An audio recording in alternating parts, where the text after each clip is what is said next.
দুই ব্যক্তি যথাক্রমে 15,000 টাকা এবং 5,000 টাকা করে দিয়ে একটি ব্যবসা শুরু করে। যদি মোট লাভের মধ্যে এক ব্যক্তি অপর ব্যক্তির থেকে 1,000 টাকা বেশি পায়, তবে মোট কত টাকা লাভ হয়েছিল?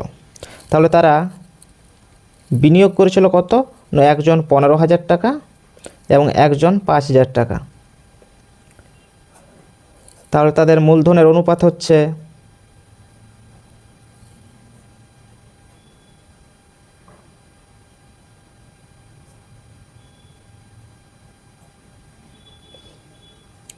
3:1।